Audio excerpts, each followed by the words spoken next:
বুঝতে শেখো বাবা, এই সমাজ নিরাপদ হবে না। রাসূলুল্লাহ সাল্লাল্লাহু আলাইহি সাল্লাম বলছেন, আমি নিজে বললাম, আমি এই কথা পড়ি তো বাবা, কিশোর নওজোয়ান নিয়ে আমার সারাদিন ভাবি। রাসূলুল্লাহ সাল্লাল্লাহু আলাইহি সাল্লামের হাদিসের বক্তব্য, কোন সমাজের মধ্যে ছেলে মেয়েদের মধ্যে যদি যৌনাচার বেড়ে যায়, সবাই যদি বেহায়া হয়ে যায়, খোদার কসম, নবীর হাদিসের ভবিষ্যৎবাণী, ওই সমাজের বংশ, ওই নামাজের নারীর সতীত্ব ঘরকে ঘর আর নিরাপদ থাকে না। প্রত্যেকেই তো তখন কোনো না কোনোভাবে সুযোগ তালাশ করে বেবিচারের। একদিনের পত্রিকা, তোমরা একদিনের খবর, বাংলাদেশের 10টা চ্যানেলের খবর, 10টা পত্রিকার খবর, সবগুলো পৃষ্ঠা উল্টাইয়া দেখো, প্রতিদিন বাংলাদেশে বর্তমানে পরকীয়া, অর্থাৎ স্ত্রী অন্য পুরুষের সাথে, পুরুষ অন্য মহিলার সাথে অপকর্ম করছে। আর এই কারণে প্রতিনিয়ত খুনাখুনি, মারামারি কি পরিমাণ হচ্ছে প্রতিদিন তুমি দেখো, তোমার বিবেক থাকলে তুমি দেখো এই সমাজে পরকীয়া এখন কি অবস্থা। সবাই বেসামাল, সবাই বেসামাল। বিবাহিত নারী যদি চরিত্রহীন হয়, অবিবাহিত মেয়ের কি হবে? বিবাহিত পুরুষ যার স্ত্রী আছে বেটা, ওই যদি চরিত্রহীন হয়ে যায়, তাহলে অবিবাহিত ছেলের হালাত কোথায়? আপনারা কেউ ভাবতেছেন না। আপনারা সবাই মনে করতেছেন, আপনারা সবাই ভাবতেছেন নিজের মতো করে ছেলে পেলে বড় হইতেছে। না রে ভাই, বড় হইতেছে না, ছোট হইতেছে, চরিত্রহীন হইতেছে, লম্পট হইতেছে, চরিত্রহীন হইতেছে। 100টা মুসলিম ছেলে দাঁড় করাইলে বোঝা যায় না, আহা 98 জনের চুল বেঈমানের মতো। 100টা মুসলিম ছেলেকে জিজ্ঞাসা করেন, বাবা আজকের সারা দিনে যতবার পেশাব করছো, অতবার টয়লেট পেপার নিছু কিনা? 100 জন মুসলিম ছেলেকে জিজ্ঞেস করেন, গত 100 দিনের মধ্যে বাবা 5 ওয়াক্ত নামাজ পড়েছো কয়দিন? 100টা মুসলিম ছেলেকে জিজ্ঞেস করেন, গত 24 ঘন্টার মধ্যে মোবাইলে নারী ছবি, উলঙ্গ দৃশ্য দেখেছ রাতে দিনে মিলে কতবার? 100টা যুবক ছেলেকে বলেন, বাবা 24 ঘন্টার ভিতরে তোর কলিজার ভিতরে হারাম নারীর চাহিদা হয়েছে কয়বার, আর আল্লাহর কথা মনে পড়ছে কয়বার? তাহলে জাতি টিকবে কিভাবে? দেশ টিকবে কিভাবে? সমাজ টিকবে কিভাবে? কোনো কিছুতেই আমাদের দেশের কোনো কিছুতেই নিয়ন্ত্রণ নাই। কোন রাস্তা বছরের মাথায় এলোমেলো হয়ে যায়, কোনো জায়গায় কোনো শৃঙ্খলা গুছানো যায় না। সোজা করলেই মনে হয় যেন সিরিয়াল লাইন করাইলে, পিছনের জনরে লাইন সিরিয়াল করিলে সামনের জন বেকা হয়ে যায়। কেন এমন? কেন এমন কেন বাপ? আমরা সবাই নিজের মতো করে বেড়ে উঠতেছি। গুনাহ আমাদের প্রিয় হয়ে গেছে, গুনাহ আমাদের জীবনের সঙ্গী হয়ে গেছে। নারী, ছবি, নাটক, সিনেমা, টেলিভিশন, নর্তকী। আজকে আমরা বেশিরভাগ মানুষ, এই আমার কথা আমি শেষ করতে চাচ্ছি, আজকে আমাদের বেশিরভাগ মানুষ আমরা আমাদের জীবনটাকে 2টা ভাগ করে নিছি। এক ভাগ 8 ঘন্টা 10 ঘন্টা উপার্জন, হয় চাকরি, নয় ব্যবসা, নয় ক্ষেত খামার, একটা কিছু, নয় বিদেশের কোনো ডিউটি। এই 8-10 ঘন্টা কর্ম করে, আর বাকি যতক্ষণ ঘুম না যায় বাকি টাইম বিনোদন, হয় গান, নয় নাটক, নয় সিনেমা, নয় টেলিভিশন, নয় বন্ধুদের সাথে আড্ডা, নয়তো চটপটি খাইতেছে, নয়তো মহিলা বাজারে ঘুরতেছে, বিনোদন। তাহলে একবেলা কর্ম, আরেক বেলা বিনোদন। তো আল্লাহ কই, রসুল কই, আখেরাত কই, কবর কই, পরকালের ভাবনা কই? মা জানে না গত 24 ঘন্টায় তার ছেলেটা কি করছে। বাবা জানে না গত 24 ঘন্টায় তার ছেলেটা কোত্থেকে গেছে, কোথায় কি করছে, বাপের খবরও নাই। এভাবে তো মানুষ গড়ে না রে বাবা, এভাবে গড়ে না। আমার আম্মার বয়স 75 বছর, আমার মা অসুস্থ, দুর্বল মা আমার। আলহামদুলিল্লাহ, আমার সেই মা আজও এই 75 বছর বয়সেও যখনই মার সাথে কথা বলি, মা জিজ্ঞেস করে, ফুত নামাজ পড়ছো? এখনো জিজ্ঞাসা করে, এখনো জিজ্ঞেস করে। আমার পড়ালেখার পুরা জীবন আমার মনে আছে, আমার বাবা, আমার মা, আমার বড় ভাই আমার দিকে পুরাপুরি নজর রাখছে। আমি একবারের চুল 3 বার কাটাইছে, শুধু সামান্য 19-20 হয়েছে। আমার জীবনে কোনোদিন একটা এম্বোটারি পাঞ্জাবি পরতে দেয় নাই। আমার জীবনে কোনোদিন একটা রঙিন টুপি আমি জীবনে কোনোদিন পরি নাই। তাইলে বাপ, জীবনে কেউ ধরে রাখতে হয়, মানুষ বানাইতে হইলে। আর শুধু উপার্জন করবে, টাকা রোজগার করবে, এটার জন্য কেউ ধরে রাখতে হয় না। তার পেরেশানি, কারণ তার টাকা দরকার, যখন সে একটা না একটা কর্ম করে। হালাল হারাম বুঝি না, তার দরকার হলো টাকা। টাকা রোজগার করার জন্য মানুষ, তখন আর এটা সহজ, এটার জন্য এত টেনশন করতে হয় না। আমনে মরে গেলে আমনের ফুতে টাকা রোজগার করবেনি না, অভাব তাকে উপার্জন করাইতে বাধ্য করবে, প্রয়োজন তাকে উপার্জন করাইতে বাধ্য করবে, সে কর্ম করবেই, কারণ তার তো টাকা দরকার। এটা তো সহজ বিষয়, এটার জন্য এত কিছু লাগে না। কিন্তু মানুষ বানাইতে হইলে, চরিত্রবান বানাইতে হইলে, উত্তম আখলাকওয়ালা বানাইতে হইলে, আখিরাতের মুক্তির জন্য বানাইতে হইলে ধরে রাখতে হয়, টেনে ধরতে হয়, দিন শিখাইতে হয়, আখিরাত শিখাইতে হয়, জোর করে নামাজ পড়াইতে হয়। এই জন্য আমরা কিতাবের মধ্যে পড়ছি যে মনের চাহিদা, মানুষের মনের চাহিদা ওই বাচ্চার মতো, যেই বাচ্চা মায়ের বুকে দুধ পান করে। কথাটা খেয়াল করেন, অর্থাৎ বাচ্চা যেটা দুধ পান করে মায়ের, 2 বছর পূর্ণ হইলে মহিলারা যেই কোনো বাচ্চাকে জোর করে দুধ ছাড়ায়। অর্থাৎ এটার জন্য বাচ্চা অনেক কাঁদে, চিৎকার করে, কান্নাকাটি করে, কিন্তু 2 বছর পূর্ণ হইলে মহিলারা বুকের দুধ ছাড়ায়। অর্থাৎ বাচ্চারে আর কোনোভাবে দুধ পান করতে দেয় না। এটা যদি 2 দিন, 5 দিন, 15 দিন মহিলা জোর করে যদি চেষ্টা না করে, এই বাচ্চা কিতাবে লিখছে, এই বাচ্চা 12 বছরও যদি হয়ে যায়, মহিলা যদি জোর না করে, তার দুধ না ছাড়ায়, তাইলে সে দুধ ছাড়বে না, সে বুকের দুধ পান করতে চাইবে। এই জন্য নিয়ম হইল, মানুষের মনের চাহিদাকে কেউ যদি জোর করে আল্লাহর দিকে না ফিরায়, গুনাহ থেকে না বাঁচায়, আল্লাহর দিকে না ফিরায়, জোর করে যদি নামাজ না পড়েন, জোর করে যদি গুনাহ থেকে না বাঁচেন, জোর করে যদি নারীর থেকে চেহারা না নামান, খোদার কসম 100 বছর না, বয়স যদি 900 বছর হয়, আর নিজে যদি জোর না করে, তাহলে এই বুড়ো নারী দেখার লোভ তার যাবে না কোনোদিন। এই জন্য দেখবেন বহু বুড়া মানুষ আছে, বাঁকা হয়ে গেছে, কিন্তু বুড়া অন চা দোকানে বসে বসে রাক্ষসের মতো নর্তকীর নাচ দেখে। বুড়ার খাচ্ছ ভালো হয়েছে না? কেন? ওই যে সে যে ধরে নাই নিজেকে, গুনার হাতে ছেড়ে দিছে। এই জন্য 60 বছর বয়স, কিন্তু এখনো কথায় কথা গালি দেয়। 60 বছর বয়স, এখনো কাঁচা মিথ্যা কথা কয়। 60 বছর বয়স, এখনো সুদ খায়, কিস্তি নেয়। 60 বছর বয়স, এখনো টেলিভিশনে নর্তকী দেখে। আপনার আড্ডি নাই, গিরাগাড়ি, জোরাজারি, শরীরের কিচ্ছু নাই, আপনি কীর্তন বেরিয়ে দেখেন। কেন? কেন দেখবে বলেন? নাউজুবিল্লাহ। হ্যাঁ, এটা বুঝতে হবে। আমরা এটাই বুঝাইতে চাই আমি, অর্থাৎ মানুষের অন্তরের চাহিদা, নফসের চাহিদা গুনাহ করাইতে চায়, জোর করে টেনে ধরতে হয়, জোর করে। নারী দেখা তো সহজ, চোখ নামানো কঠিন। মিথ্যা বলা তো সহজ, কিন্তু সর্বদা সত্য বলা কঠিন। শুয়ে থাকা তো সহজ, কিন্তু ফজরের নামাজের জন্য উঠা কঠিন। যে মাঠে আপনারা দাঁড়াবেন, ওই একই মাঠে আমরাও দাঁড়াবো। যার কাছে আপনারা হিসাব দিবেন, আমরাও হিসাব দেব। ইয়াউমা ইয়াকুমুন নাসু লিরাব্বিল আলামিন।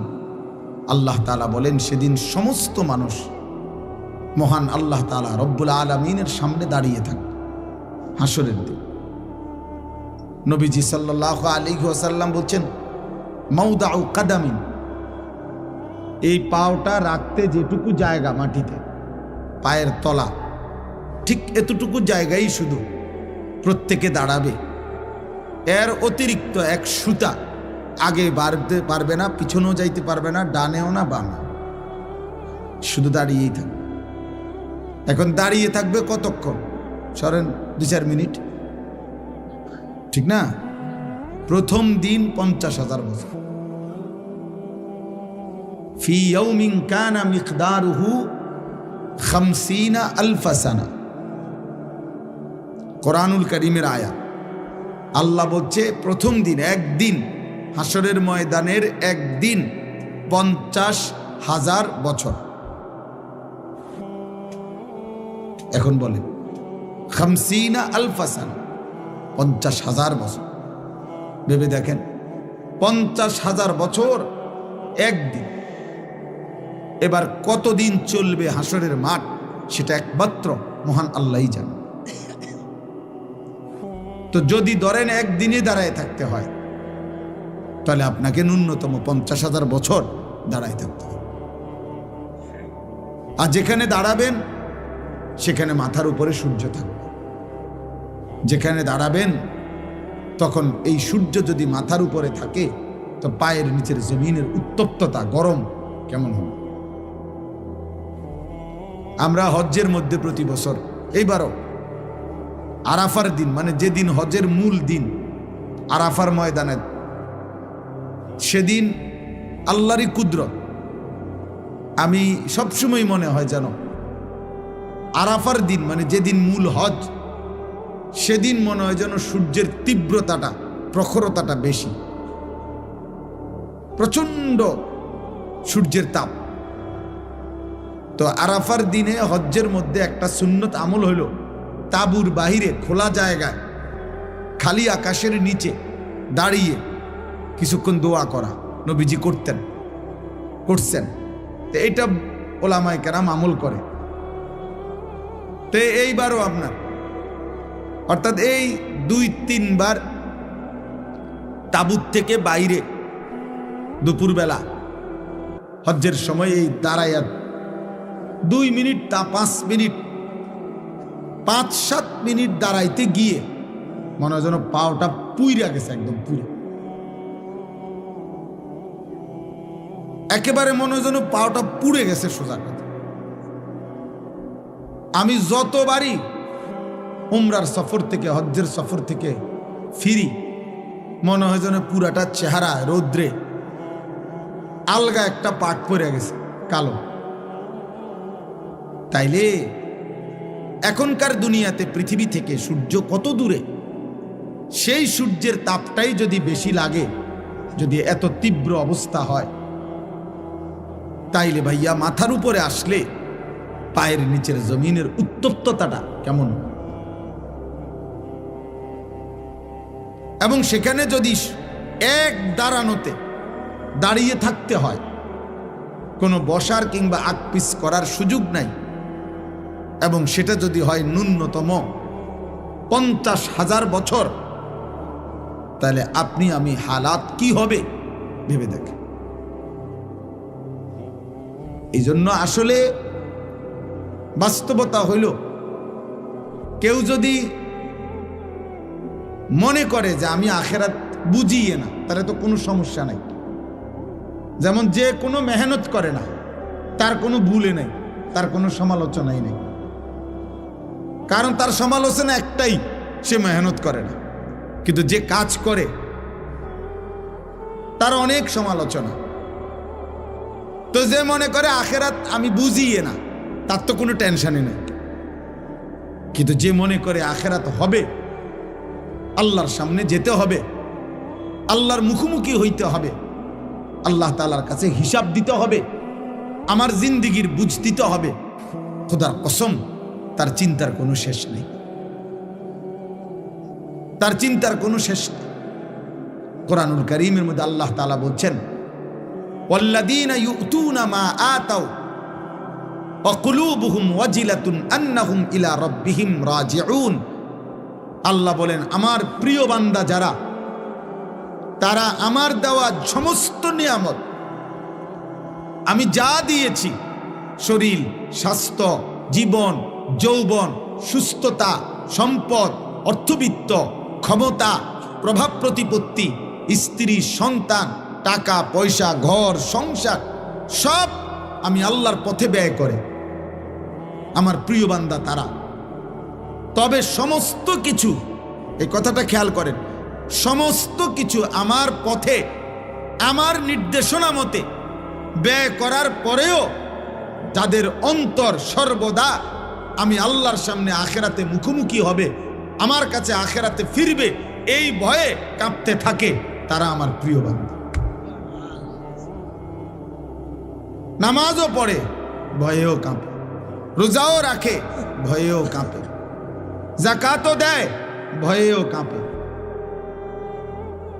দান সাদাকাও করে, ভয়েও কাঁপে, হজও করে, আবার ভয়েও কাঁপে, আল্লাহর ভয়ে। তাহলে এই জন্য বললাম, কোরআনুল কারীমের মধ্যে আছে ইব্রাহিম আলাইহিস সালাম আল্লাহ তাআলার কাছে বলতেন, রব্বি লা তুখজিনি ইয়াউমা ইউবআসুন, আল্লাহ যেদিন কবর থেকে সকলকে হাসরের ময়দানে উঠাবেন, ওই ময়দানে আমি ইব্রাহিমকে বেইজ্জতি করে নেব। উনি নবী, উনি আল্লাহর খলিল, কিন্তু উনি ভয় করছেন, ভয় করছেন। আমাদের অনেকের কাছে এটা কিছুই না, কিন্তু ইমানদারের কাছে এটা অনেক কিছু। নেককারের কাছে আখিরাত অনেক কিছু, নাফরমান পাপীর কাছে এটা কিছুই না, বেঈমানের কাছে এটা কিছুই না রে আব্বা। ফাসিক ফুজ্জারের কাছে জীবনে যার নামাজ নাই, সেজদা নাই, আল্লাহ নাই, রাসূল নাই, পাক নাফাক নাই, হালাল হারাম নাই।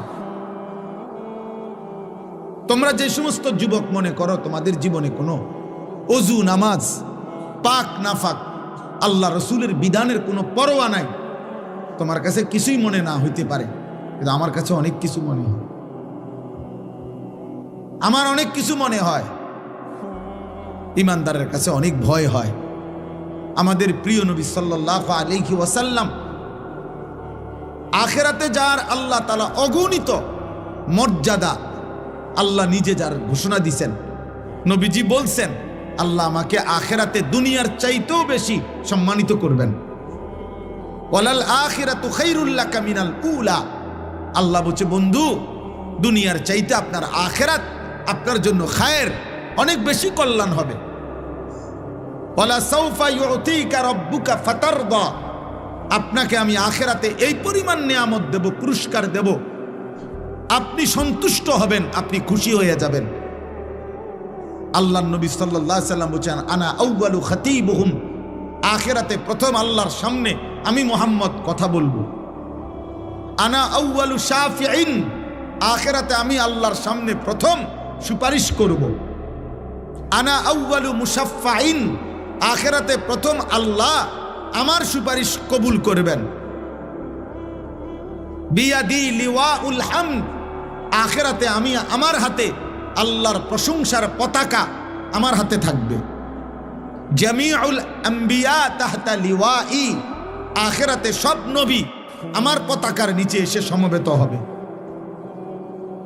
আল্লাহ রাসূল সাল্লাল্লাহু আলাইহি সাল্লাম বলছেন, আমাকে আল্লাহ তাআলা হাউজে কাউসার দান করবে, আমাকে আল্লাহ তাআলা সর্বপ্রথম জান্নাতে প্রবেশ করার অধিকার আল্লাহ আমাকেই দেবে।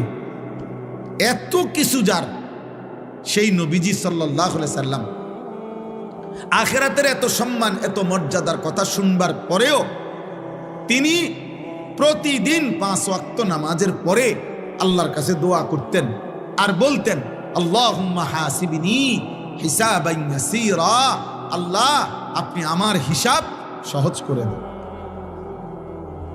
আমার আখিরাতের হিসাব সহজ করে দিয়ে। ওনার আবার হিসাব কি?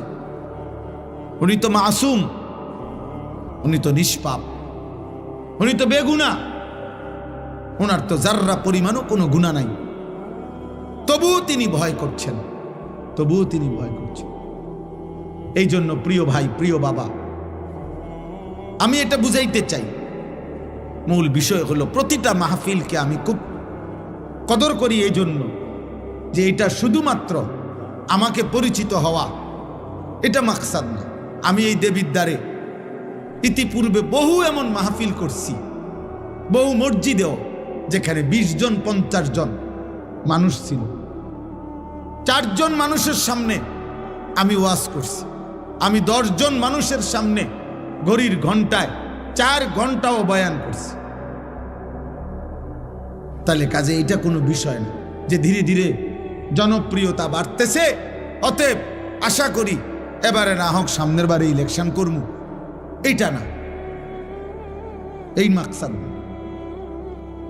এখানে জনপ্রিয়তা কোনো বিষয়ই না, এখানে পদ পদবী সুখ্যাতি কোনো বিষয় না। আখেরাতে আমরা প্রত্যেকেই একা একা একজন একজন আল্লাহ তাআলার সামনে হিসাবের জন্য দাঁড়াইতে হবে। ওয়াকিফুহুম ইন্নাহুম মাসউলুন, কোরআনুল কারীমের মধ্যে আছে আল্লাহ তাআলা ফেরেশতাদেরকে হাসরের ময়দানে বলবেন, আমার একজন একজন বান্দা আমার সামনে এনে দাঁড় করাও, আমি আল্লাহ আমি নিজেই জিজ্ঞেস করব। আজ আমি জিজ্ঞেস করব, আমার বান্দা বলো, আমার এক এক লোকমা খাবারের হিসাব দাও, আমার এক এক ঢোক পানির হিসাব দাও বান্দা, আমার প্রতিটা নিঃশ্বাসের হিসাব দাও, আমার দেওয়া হায়াতের সেকেন্ড সেকেন্ড বান্দা হিসাব দাও।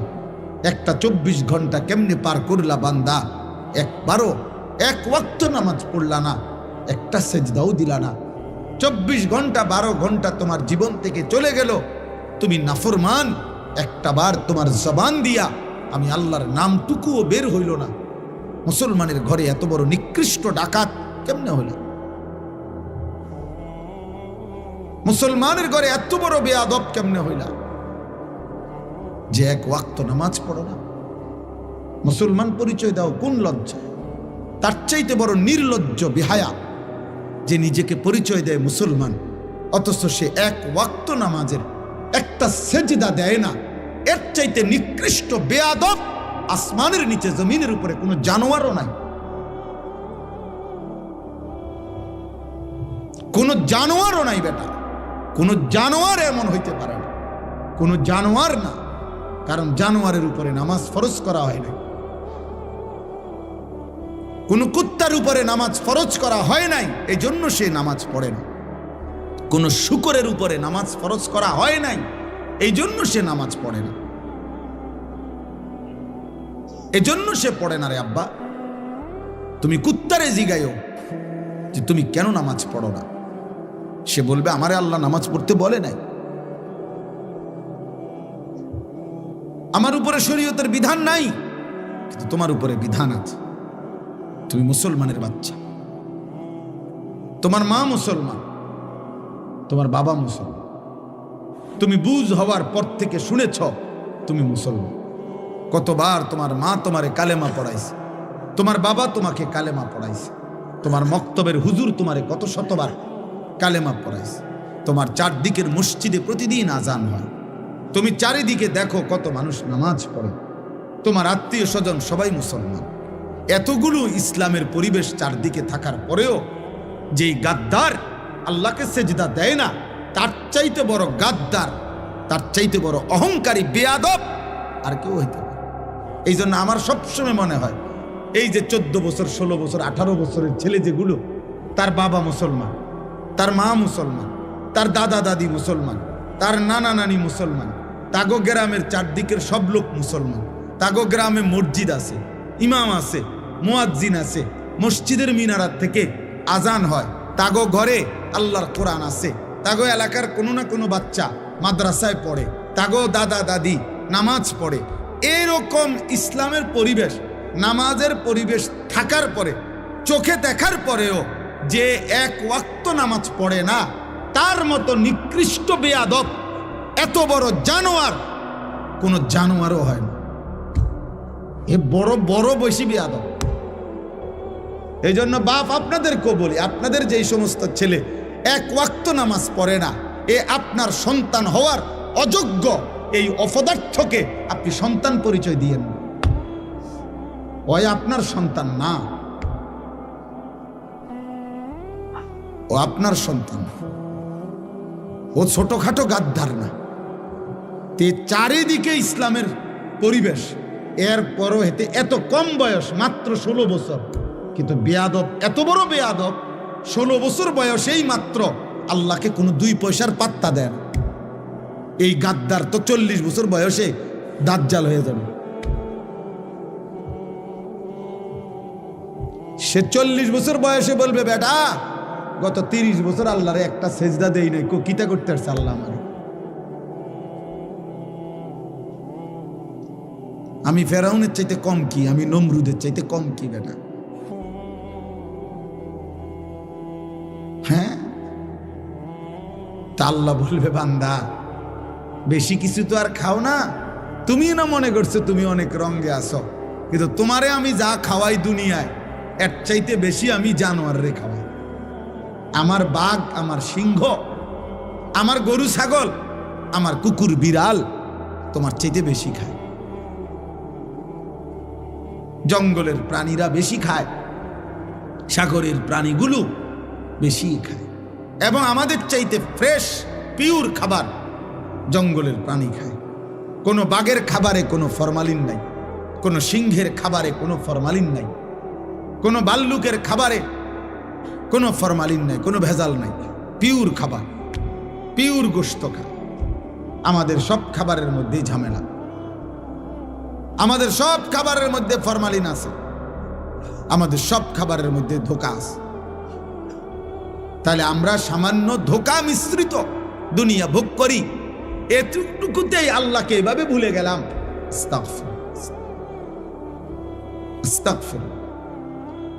এই জন্য বাবা, প্রতিটা মাহফিলের মাকসাদ আমি বুঝি এটা আখিরাত। আখিরাত যদি আখিরাতের ভাবনা না আসে, যদি মৃত্যুর কথা মনে না পড়ে, যদি কবরের কথা মনে না পড়ে, যদি পরকালের কথা মনে না পড়ে, তাহলে ওই ওয়াজ, ওই মাহফিল বৃথা, ওইটা বৃথা। তাইলে কোনো ফায়দা নেই, কোনো অর্থ নাই। ওয়াজ দিয়া মানুষ দেখানোর কিছু নেই। আপনি একটা মাহফিল করে দেখাই দিলেন, অনেক লোক হয়েছে, আপনার গো মাহফিলের চাইতে বেশি লোক হয়েছে, এমনও বহু ওয়াজ আছে লাখ লাখ। তো আর আপনি এটা কিতা দেখাইলেন? এটা যদি এমন কিছু হইতো যে পৃথিবীতে আজ 15ই ডিসেম্বর আমি পৃথিবীকে একটি নতুন চমক দেখাইলাম, যে আমি একটি মাহফিল করলাম, মানুষে কবা হাসবে, ব্যাক কল মাহফিল বুঝি তুই নতুন দেখালি, এটি তো ডেইলি ওয়াজ, তো ডেইলি হইতে আছে, মাহফিল তো ডেইলি হইতেছে। তাইলে এটা কিছুই না, প্রদর্শনীর কিছু নাই। আখেরাত, আখেরাত, কবরের ফিকির, আখেরাতের ফিকির, মৃত্যুর ফিকির। আমি আর তুমি ভাই, জোয়ান ছেলেরা, বাবা মনে রাখো, আব্বা তুমি আমি যদি সবাই মিলে এটা বুঝে নিতাম যে খাইয়া পইরা দুনিয়া সমান সমান, ফেডে বাতে দুনিয়া, এরপরে আর কিছু নাই। মৃত্যু মানে শেষ, মৃত্যু মানে হারিয়ে যাওয়া, মৃত্যু মানে নিশ্চিহ্ন হয়ে যাওয়া। না রে ভাব, আল্লাহ তাআলা বলছেন, বান্দা মৃত্যু মানে নিশ্চিহ্ন না, মৃত্যু মানে আমি আল্লাহর কাছে ফিরে আসা, মৃত্যু মানে আমার কাছে আসা, আমার কাছে। কুল ইয়াতাওয়াফাকুম মালাকুল মাউত আল্লাযী ওয়াক্কিলা বিকুম সুম্মা ইলা রাব্বিকুম তুরজাউন। আল্লাহ কোরআনে বলেন, হে নবী আপনি বলে দেন, তোমাদের সকলকে আমি আল্লাহর পক্ষ থেকে নির্ধারিত ফেরেশতা মালাকুল মউত আজরাইল তোমাদের মৃত্যু ঘটাবেন, এবং অতঃপর তোমরা সকলেই ইলা রাব্বিকুম তুরজাউন, তোমাদের রবের কাছেই ফিরবে। মৃত্যু মানে হারিয়ে যাওয়া না, মৃত্যু মানে আল্লাহর কাছে ফিরে যাওয়া। কোরআনুল কারীমের মধ্যে আছে, আল্লাহ বলেন, ফাকাশাফনা আনকা গিতাআকা ফাবাসারুকা আল-ইয়াওমা হাদীদ। আল্লাহ বলেন, মৃত্যু মানে তোমার চোখে, তোমরা মনে করেছো মৃত্যু মানে এই লোকটা চোখ বন্ধ করে ফেলছে, আর কিছু দেখে না। আল্লাহ বলে, না বান্দা, দুনিয়ার এই অংশ থেকে আমি তার চোখ বন্ধ করছি। মৃত্যু মানে আমি তার চোখ আগের চাইতে পাওয়ারফুল করে দিয়ে কবর থেকে এবার এমন চোখ খুলে দিছি যে কবরের মাটির থেকেই সে জাহান্নাম পর্যন্ত দেখতে পারে। এই জন্য মৃত্যুর মাধ্যমে মানুষের চোখের দৃষ্টি কমে না, বাড়ে। ফাবাসারুকা আল-ইয়াওমা হাদীদ, আজ তোমার চোখের দৃষ্টি, আল্লাহ বলছে, মৃত্যুর পরে আরো তীক্ষ্ণ, আরো বেড়ে গেল, বেড়ে গেল। এখন তো আমি আধা কিলো দেখি না, কিন্তু মৃত্যুর পরে চোখ বন্ধ করার পরে দুনিয়া থেকে কবরে গেলেই মানুষ কবর থেকে এই চোখ দিয়েই জান্নাত কিংবা জাহান্নাম সরাসরি দেখবে। চোখের পাওয়ার বেড়ে যাবে, চোখের দৃষ্টি বেড়ে যাবে। এই জন্য মৃত্যু মানে হারিয়ে যাওয়া না। এই একই কথা আল্লাহ তাআলা বারবার বলছেন, বারবার। আমরা হুজুররা, আমরা মোল্লা, আমরা মৌলবী, আমরা এই হুজুর, আমরা জীবন আপনাদেরকে আখেরাত, কবর, মৃত্যু, পরকাল এ কথা মনে করাই। কেন? অনেক মানুষ বিদ্রুপ করে হুজুরদের কাছে, আর কোনো কথা নাই, কেবল কবরের কথা কয়, কেবল আখেরাতের কথা কয়। হ ভাইয়া, আর কোনো কথা নাই। ডাক্তারের কাছে কেবল চিকিৎসার কথা, ইঞ্জিনিয়ারের কাছে কেবল বিল্ডিং প্ল্যানিং এর কথা, রাজমিস্ত্রির কাছে কেবল ইট বালু সিমেন্টের কথা, কাঠ মিস্ত্রির কাছে কেবল কাঠ, টিন, জলুই ফেরেক এটারই কথা। যে যেই কাজ করে তাকে ওই কথা বললে ওইটাই মানায়, সে অন্য কথার পণ্ডিতি করলে এটা মানায় না। মোল্লা, মুন্সি, মৌলবী, আলেম, ওলামা, আমাদের জিম্মাদারি আল্লাহর বান্দাদেরকে আখেরাতের দিকে তৈরি করা, পরকালের জন্য তৈরি করা। আর খোদার কসম, এটাই সত্য যে আখেরাতের প্রস্তুতি, আখেরাতের চিন্তা এটাই শ্রেষ্ঠ প্রস্তুতি, এটাই সর্বশ্রেষ্ঠ চিন্তা। আপনি মরে গেল আপনি চিন্তা করেন না আপনার ফুট বাঁচব। আমি মরে গেলে, অনেক মানুষ আছে না, আমি মরে গেলে আমার জি ফুটটি কেমনে জানি চলবো। আমনের বাপ মরাতে আপনি যেমনি চলছেন, এই আমনে মরার পরেও আমনের জি ফুট এমনি চলবে। আমনে কোনো টেনশন করেন না। আমনে এত মিথ্যা বলার দরকার নাই। আমনে এত সুদ, এত কিস্তি, এত বাটফারি, সিটারি জিফুতের লাগিয়া করছি না, না, লোভের কারণে করছেন, স্বার্থের কারণে করছেন। কোন সুদখোর মনে রাখবেন স্ত্রী সন্তানের প্রতি দরদি না। কোন কিস্তিখোর যারা কিস্তি নেয়, এই হারামখোর মূলত স্ত্রী সন্তানের মায়ায় না, লোভে লোভে লোভে। আপনাকে বলে নাই বেটা স্ত্রী সন্তানকে হারাম দ্বারা পালতে, হারাম দ্বারা তার সংসার করতে। আপনাকে আল্লাহ বলে নাই, নবী বলে নাই, রাষ্ট্র বলে নাই, মেম্বরে বলে নাই, চেয়ারম্যানে বলে নাই, এই পৃথিবীর কোনো পাগলেও বলে নাই। আমনের লোভ আপনারে সুদ খাওয়াইছে, আমনের লোভ আপনারে কিস্তি নেওয়াইছে। আপনি হারামখোর মিয়া। কোন হারামখোরের সন্তান মানুষ হয় না, আমি বলে গেলাম, লিখিত দিলাম, লিখিত। সুদখোরের সন্তান মানুষ হয় না, কিস্তিখোরের সন্তান মানুষ হয় না, ঘুষখোরের সন্তান মানুষ হয় না। যদি বলেন মানুষ হইছে, আমারে বলেন, আমি দেখতে যাব। আপনি কি দেখাইবেন? মানুষ হয়েছে মানে হেতন পয়সা ইনকাম করে, 1 লাখ টাকা বেতন পায়। 1 লাখ টাকা বেতন পাইলে হেতনে মানুষ কয়। আপনার এটা কে বলছে? কোথায় লিখছে? কোথায়? সে উপার্জনে না শিখছে মিয়া,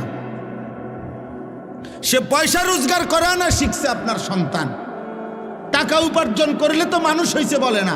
এই পৃথিবীর কোনো অভিধানে, কোনো ডিকশনারিতে কোথাও কথা লেখা নাই যে মানুষ কাকে বলে। যে উপার্জন করে টাকা, তাকে মানুষ বলে? তাকে বলে মানুষ মিয়া? কোথায় লিখছে এটা বলেন? পৃথিবীর কোথায় লিখছে এই কথা? ইনসান তো ভিন্ন কিছু, ইনসান তো ভিন্ন কিছু। উপার্জন, নিজের খাবারের চাহিদা পূরণের জন্য প্রয়োজনীয় জিনিস সংগ্রহ, এটা তো পিঁপড়াও করে। একটা পিঁপড়াও তো এই পৃথিবীর সবচেয়ে বেশি শক্তিশালী, এই পৃথিবীর সবচেয়ে শক্তিশালী প্রাণী কি? পিঁপড়া। পিঁপড়াই পৃথিবীর সবচেয়ে শক্তিশালী প্রাণী, যে তার ওজনের চাইতেও ভারী জিনিস বহন করতে পারে। একটা হাতি সমপরিমাণ আরেকটা হাতি কান্দে লইতে পারত না, বুঝেন না? কিন্তু একটা পিঁপড়া তার নিজের চাইতে ভারী জিনিস বহন করতে পারে। এই জন্য পিঁপড়া সবচেয়ে শক্তিশালী প্রাণী। সে তার অবস্থানের চাইতে বেশি জিনিস নেয়। এই জন্য ভাইয়া, বাবা, আখেরাত ভুলবেন না। বাবাদেরকেও বলি, আমার সাফ কথা, একটা লোক, আমি তো চ্যালেঞ্জ করছি, কোন বাপ, একজন বাবা এখানে দাঁড়িয়ে বলেন যে আমি সুদে কিস্তিতে 12 লাখ টাকা লইয়া আমার ফুতেরে বিদেশ পাঠাইছি, হুজুর আল্লাহ জানে আখেরাতে আমারে মাফ করে, আল্লাহ জানে আমার কবরের আযাব মাফ করে দে, এই আশায় আপনি এখন খারাপ করেন। এই নে দাঁড়ায় বলেন, আপনি ছবি উঠাবেন, সবাই ছবি উঠাবেন। এবারটা যে এবারটা সুদে টাকা লইছে, লইয়া কিস্তিতে টাকা নিয়া এবারটার ফুতেরে বিদেশ পাঠাইছে, আল্লাহ জানে উনারে এবারে জাহান্নাম থেকে মুক্তি দেয়, আখেরাতে জানে মাফ করে, এই আশায় এটা এটা এখন কর। আসেন এখন আসেন, বলেন একজন লোক বলেন, বোঝেন নাই কথা আমার? বলেন, আপনি সুদে টাকা নিছেন আখেরাতের আশায়? কথা বলেন না কেন? আপনি কিস্তিতে টাকা নিছেন আখেরাতের আশায়, জাহান্নাম থেকে বাঁচার আশায়, দুনিয়ার লোভে? আপনি এটা বুঝছেন আপনার ছেলেটা এখন আমি 12 লাখ টাকা দিলে এটা আমার একটা টাকা উপার্জনের মেশিন, আমি একটা মেশিন বইয়ে এলাম, এরপরে হেতে টাকা দিব। তা নাই তো বলেন, দুনিয়ার আশা ছাড়া, সম্পদের আশা ছাড়া বাড়ি করবেন, বিল্ডিং করবেন, জমি কিনবেন, সংসার চালাইবেন, বাজার সদাই খাইবেন, আপেল মালটা খাবেন, এ তো দুনিয়াই হলো। তো আখেরাত? আখেরাত ভুলে গেলেন, বাবাও ভুলে গেলেন, সন্তানও ভুলে গেলেন। আপনার ছেলে উপার্জন একদিন কর্মে না গেলে আপনার মনে গুসা হয়, কিরে ফুর্তি কি শুরু করলি, কামে যাস না কা? কিন্তু আপনার ছেলে 365 দিনে, খোদার 1 বছরে একদিনও ফজরের নামাজ পড়ে না, একটা দিন পড়ে না, এত বড় জানোয়ার মুসলমানের ঘরে ঘুমায় কেমনে? ওরে জিজ্ঞাসা করেন না, ওই ছেলেটাকে জিজ্ঞাসা করেন, তুই মানুষ না জানোয়ার? ওরে বলতে পারো, একদিনও তুমি 365 দিনে মুসলমানের ঘরে জন্ম নিয়ে তুমি একদিনও ফজরের নামাজ পড়বা না? তোমার আল্লাহ নাই, তোমারে কেউ বানায় নাই, তুমি মাটির তলের থেকে বাইরিছ, তুমি আসমান থেকে পড়ে গেছ, তোমার কোনো সৃষ্টিকর্তা নাই, তিনি তোমার কাছে কিছু চায় না। আস্তাগফিরুল্লাহ, আস্তাগফিরুল্লাহ। তাহলে একটা বাবা বেনামাজি সন্তান ঘুমায়, ওমা বেড়ার কোনো চিন্তাই নাই, ওনার কোনো ফিকিরে নাই, ওনার ফিকির শুধু টাকা, চাকরি, ব্যবসা, দোকানদারি, বিদেশ, পয়সা, এই জীবন। বলেন আব্বা, আখেরাত কেমনে ভুলে গেলেন? আখেরাত যদি ভুলেও যান তো আখেরাত হবে না? কথা বলেন না? বলো ছেলেরা, বাবা তোমরা বলো, তোমরা যারা আজকে মৃত্যু ভুলে গেছো, তোমাদের মৃত্যু হবে না? তোমরা যারা নামাজ পড়ো না, তোমরা তো মৃত্যু ভুলে গেছো। তোমাদের যাদের চরিত্র অপবিত্র, নারী দেখে, উলঙ্গ ছবি দেখলে, নারী দেখলে, জিনা ব্যভিচারের দৃশ্য দেখলে, হারাম নারী দেখলে বীর্যপাত হয় শরীরের মধ্যে, আর এই শরীর তখন নাপাক হয়। নাপাক জিনা করিলে, ব্যভিচার করিলে, নারীর সাথে হারাম সম্পর্ক করিলে, মদ পান করিলে, ব্যভিচার করিলে শরীর নাপাক হয়, অপবিত্র হয়, অপবিত্র।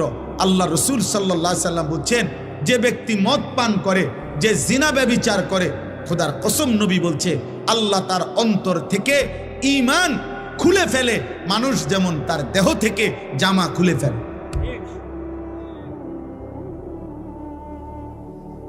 মান জানা ওয়া শারিবাল খামরা নাযা আল্লাহু মিনহুল ঈমান কামা ইয়াখলাউল ইনসানু আল কামিসা মিন রাসিহি।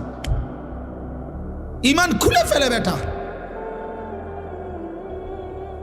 এই অবস্থায় যদি মৃত্যু হয় নাফরমান, মনে রেখো সে মৃত্যু কি মৃত্যু হবে।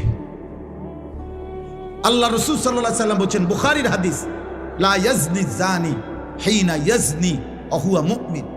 কোন ব্যক্তি যখন জিনা করে, ব্যভিচার করে, কোন মেয়ের সাথে হারাম সম্পর্ক করে, খোদার কসম নবী বলছে সে মুমিন থাকে না। লা ইয়াশরাবুল খামরা হিনা ইয়াশরাবু ওয়া হুয়া মুমিন। নবীজি বলছে, যে নেশাখোর মদ পান করে, আল্লাহ রাসূল বলছে সে মুমিন থাকে না। লা ইয়াসরিকু সারিকু হিনা ইয়াসরিকু ওয়া হুয়া মুমিন। আল্লাহর নবী বলেন, যে চুরি করে, চুরি করে, আল্লাহর কসম নবী বলছে সে মুমিন থাকে না। আর চুরি শুধু নামওয়ালা চুরি না, যেখানেই আপনি কাউরে ওজনে কম দিলেন, এটা চুরি না? কথা বলেন না কেন? রাষ্ট্রের সম্পদ যারা চুরি করে তারা চোর না?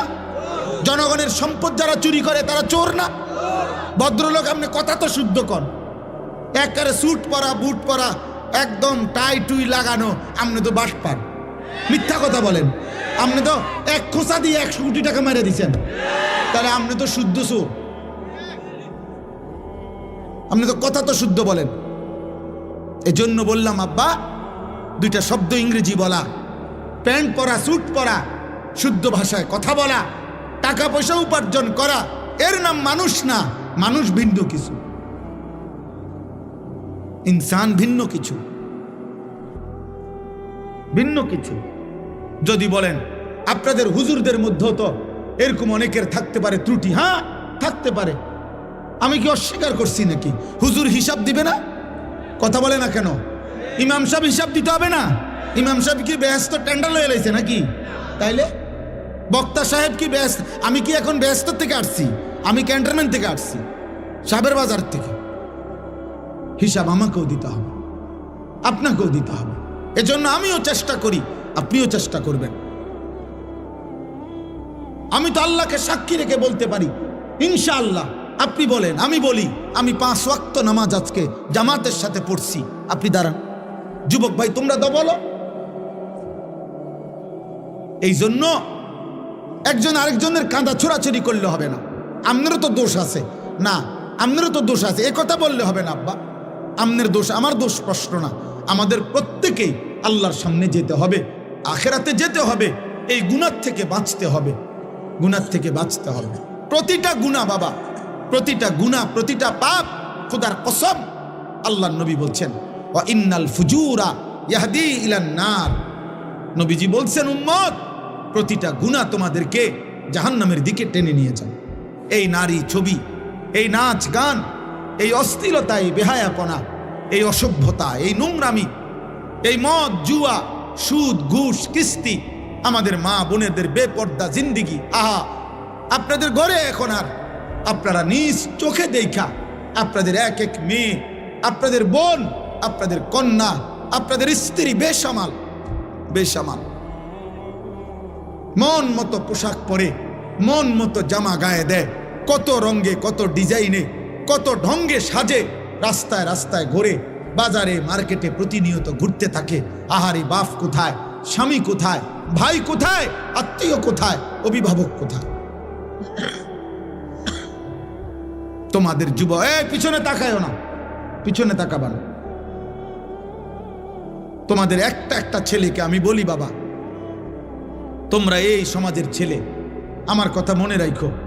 তোমরা যেভাবে আজকে নামাজ ছাড়া এই মোবাইলে আসক্ত হয়ে, তোমরা যেভাবে নারী ছবি আসক্ত হয়ে গেছ, তোমাদের আগামী 10 বছর পরে আল্লাহ চাহে তো হায়াত দিলে, আজকে তোমাদের যাদের বয়স 14, 16, 18, 20 বছর, তোমরা প্রত্যেকেই হারাম প্রেম তালাশ করছো, তোমরা প্রত্যেকেই কোনো না কোনো মেয়ের সাথে সম্পর্ক করতে চাচ্ছ, তোমরা নামাজ ছেড়ে দিচ্ছ। আমার আব্বা মনে রাখো, আগামী 10 বছর পরে, আগামী 15 বছর পরে হতে পারে তোমাদের তখন বিয়ের প্রয়োজন হবে, তোমার বোনেরও বিয়ে দিতে হবে, তোমারও বিয়ে করতে হবে। পবিত্র স্বামী তোমার বোনের জন্য একটা নেককার পবিত্র ছেলে কই বাবা? তোমার জন্য একটা চরিত্রবান মেয়ে কই পাইবা? তোমরাই তো তোমাদের সমাজ শেষ করে দিচ্ছ। আমার কথা হাসি দিয়ে উড়াই দিও না, একজনও ভাইবা, একজন। তোমার সমাজ তো তুমি। তোমার যদি কোনোদিন 1 ওয়াক্ত নামাজ পড়তে মন না চায়, তো তোমার সমাজের বাকি ছেলেদের কি অবস্থা?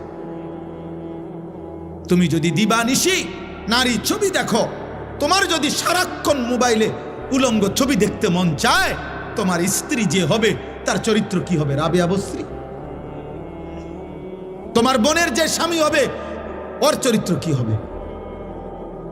ও কোত্থেকে আসবে? ও তো আলগা গ্রহ থেকে, মঙ্গল গ্রহ থেকে আসবে না। ও তো এই সমাজেরই বেড়ে ওঠা মানুষ, ও তো এই সমাজের বেড়ে ওঠা মানুষ। আমরা এখন নিজেরা বুঝি, ছোটবেলায় মাদ্রাসায় আমরাও পড়ালেখা করছি বাবা, আর এখন আমরা মাদ্রাসায় পড়াই বাচ্চাদেরকে। খুব কষ্ট হয়, বেশি কষ্ট হয় বাচ্চাদেরকে এখন পড়াইতে। কেন? একটা বাচ্চা আপনার তার বাড়িতে গেলে তার চারিদিকে তার বাড়ির চাচাতো ভাই, মামাতো ভাই, ফুফাতো ভাই, জ্যাঠাতো ভাই, খালাতো ভাই, আপন বড় ভাই, আপন মা, আপন বোন, প্রত্যেকের হাতে দেখে একটা একটা বড় মোবাইল। সবাই ছবি তুলতেছে, ভিডিও করতেছে, সবাই আপনার নাটক দেখতেছে। এর মাঝখানে এই একটা ছেলে, সে তখন নিজের বড় অসহায় মনে করে যে আরে আমার মন মাদ্রাসায় পড়ার কারণে আমারে বন্দি করে রাখছে, আমারে জেলখানা দিয়ে রাখছে, আমারে আবদ্ধ করে রাখছে, আমার জীবনের কোনো সুখ নাই, আনন্দ নাই, আমার কোনো উল্লাস নাই। এই কারণে প্রতিনিয়ত আমরা মাদ্রাসা চালাই বাবা, প্রতিনিয়ত বাচ্চাদেরকে অভিভাবক আইসা কাঁদে যে হুজুর কোনোভাবে মাদ্রাসায় পড়াইতে পারতেছি না, রাখতে পারতেছি না, কেবল ছুটে যায় বাচ্চা, কেবল ছুটে যায়। কারণ চারিদিকের গুনার এই আয়োজন দেখে তার নিয়ন্ত্রণ করা একা কষ্ট হয়।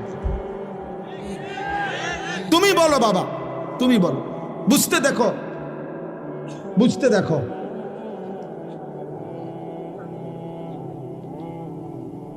বুঝতে শিখো বাবা,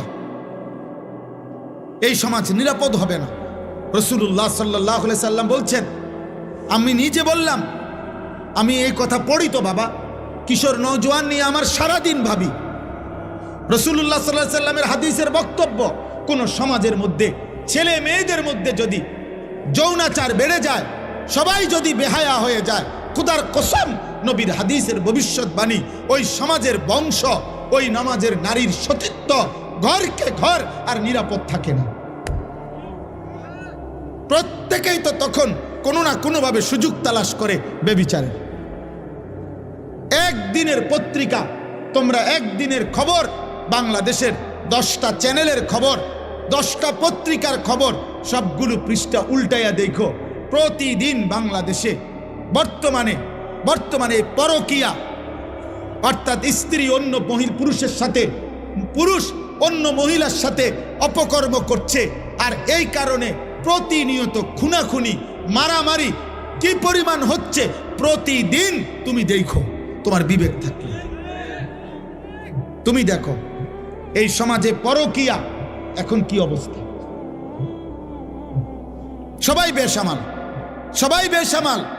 বিবাহিত নারী যদি চরিত্রহীন হয়, অবিবাহিত মেয়ের কি হবে? বিবাহিত পুরুষ যার স্ত্রী আছে বেটা, ওই যদি চরিত্রহীন হয়ে যায়, তাহলে অবিবাহিত ছেলের হালাত কোথায়? আপনারা কেউ ভাবতেছেন না, আপনারা সবাই মনে করতেছেন, আপনারা সবাই ভাবতেছেন নিজের মতো করে ছেলে পেলে বড় হইতেছে। না রে ভাই, বড় হইতেছে না, ছোট হইতেছে, চরিত্রহীন হইতেছে, লম্পট হইতেছে,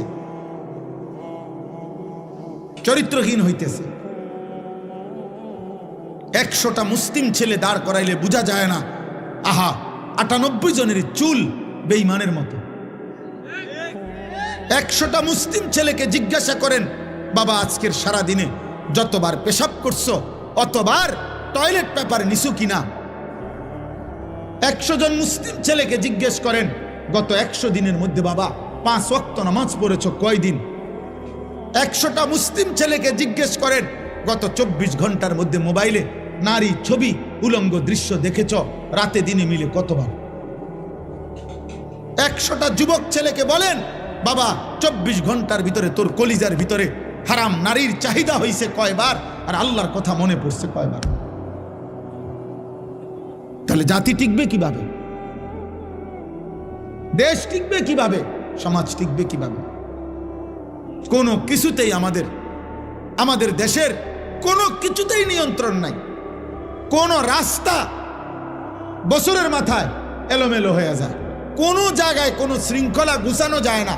সোজা করলেই মনে হয় যেন সিরিয়াল লাইন করাইলে, পিছনের জনরে লাইন সিরিয়াল করিলে সামনের জন বেকা হয়ে যায়। কেন এমন? কেন এমন কেন বাপ?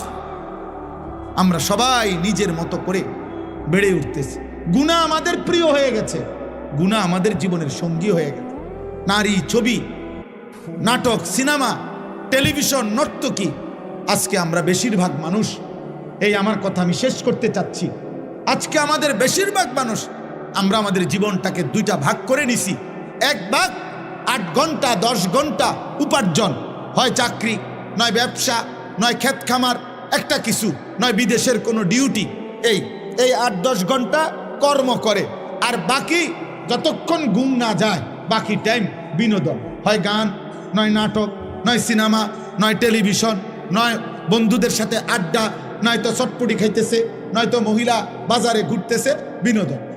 তাহলে একবেলা কর্ম, আরেক বেলা বিনোদন। তো আল্লাহ কই, রসুল কই, আখেরাত কই, কবর কই, পরকালের ভাবনা কই? মা জানে না গত 24 ঘন্টায় তার ছেলেটা কি করছে। বাবা জানে না গত 24 ঘন্টায় তার ছেলেটা কোত্থেকে গেছে, কোথায় কি করছে, বাপের খবরও নেই। এভাবে তো মানুষ গড়ে না রে বাবা, এভাবে গড়ে না। আমার আম্মার বয়স 75 বছর, আমার মা অসুস্থ দুর্বল মা আমার, আলহামদুলিল্লাহ আমার সেই মা আজও এই 75 বছর বয়সেও যখনই মার সাথে কথা বলি, মা জিজ্ঞেস করে ফুত নামাজ পড়ছো না? এখনো জিজ্ঞাসা করে, এখনো জিজ্ঞেস করে। আমার পড়ালেখার পুরা জীবন আমার মনে আছে। আমার বাবা, আমার মা, আমার বড় ভাই আমার দিকে পুরাপুরি নজর রাখছে।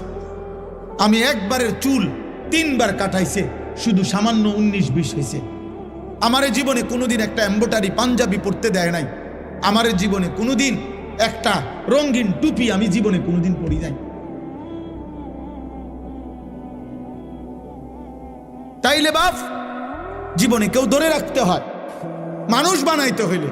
আর শুধু উপার্জন করবে, টাকা রোজগার করবে, এটার জন্য কেউ ধরে রাখতে হয় না। তার পেরেশানি, কারণ তার টাকা দরকার, যখন সে একটা না একটা কর্ম করে। হালাল হারাম বুঝি না, তার দরকার হলো টাকা।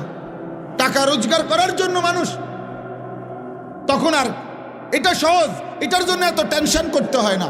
আমনে মরে গেলে আমনের ফুতে টাকা রোজগার করবেনি না, অভাব তাকে উপার্জন করাইতে বাধ্য করবে, প্রয়োজন তাকে উপার্জন করাইতে বাধ্য করবে। সে কর্ম করবেই, কারণ তার তো টাকা দরকার। এটা তো সহজ বিষয়, এটার জন্য এত কিছু লাগে না। কিন্তু মানুষ বানাইতে হইলে, চরিত্রবান বানাইতে হইলে, উত্তম আখলাকওয়ালা বানাইতে হইলে, আখিরাতের মুক্তির জন্য বানাইতে হইলে ধরে রাখতে হয়, টেনে ধরতে হয়, দিন শিখাইতে হয়, আখিরাত শিখাইতে হয়, জোর করে নামাজ পড়াইতে হয়। এই জন্য আমরা কিতাবের মধ্যে পড়ছি যে মনের চাহিদা, মানুষের মনের চাহিদা ওই বাচ্চার মতো, যেই বাচ্চা মায়ের বুকে দুধ পান করে। কথাটা খেয়াল করেন, অর্থাৎ বাচ্চা যেটা দুধ পান করে মায়ের, 2 বছর পূর্ণ হইলে মহিলারা যেই কোনো বাচ্চাকে জোর করে দুধ ছাড়ায়। অর্থাৎ এটার জন্য বাচ্চা অনেক কাঁদে, চিৎকার করে, কান্নাকাটি করে, কিন্তু 2 বছর পূর্ণ হইলে মহিলারা বুকের দুধ ছাড়ায়। অর্থাৎ বাচ্চারে আর কোনোভাবে দুধ পান করতে দেয় না।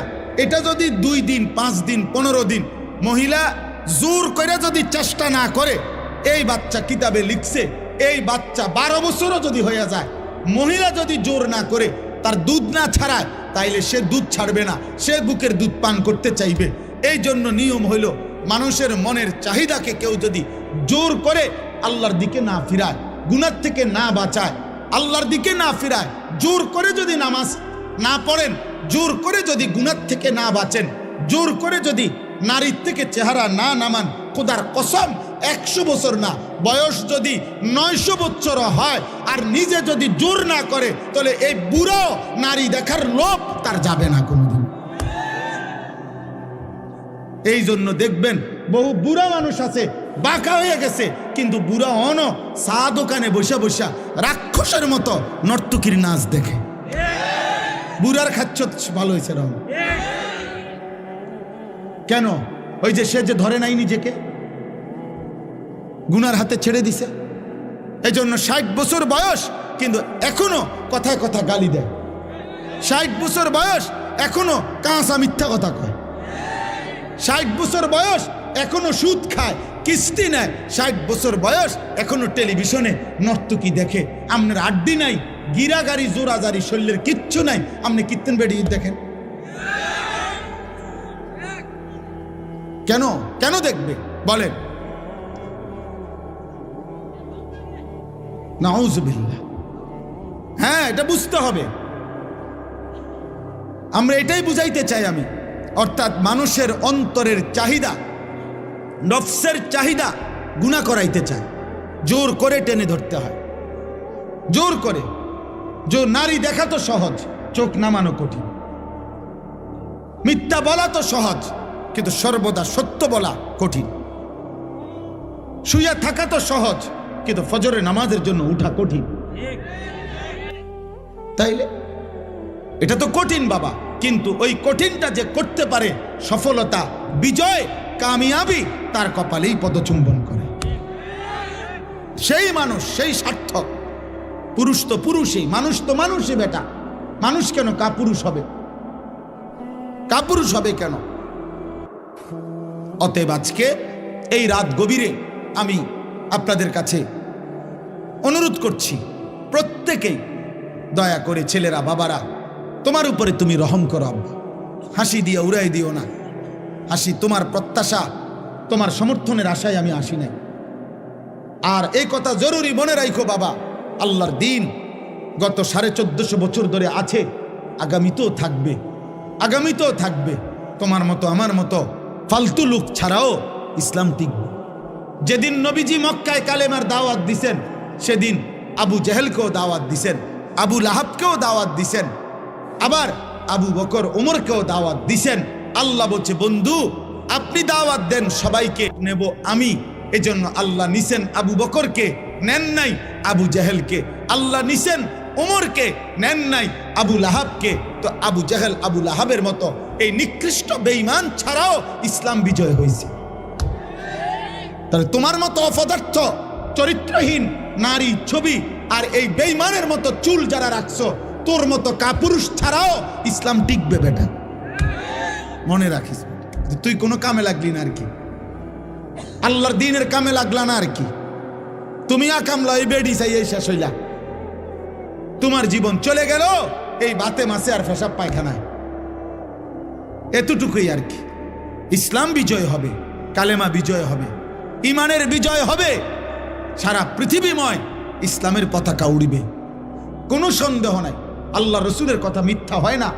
নবীজি বলছে, যদি শোনো যে কেয়ামতের আর একদিন বাকি, আল্লাহ নবী বলছে তখনও দাজ্জাল আসবে, তারপরেও মাহাদি আসবে এবং দাজ্জালের পতন হবে, আর মাহাদির নেতৃত্বে সারা পৃথিবীময় কালেমার পতাকা উড়বে।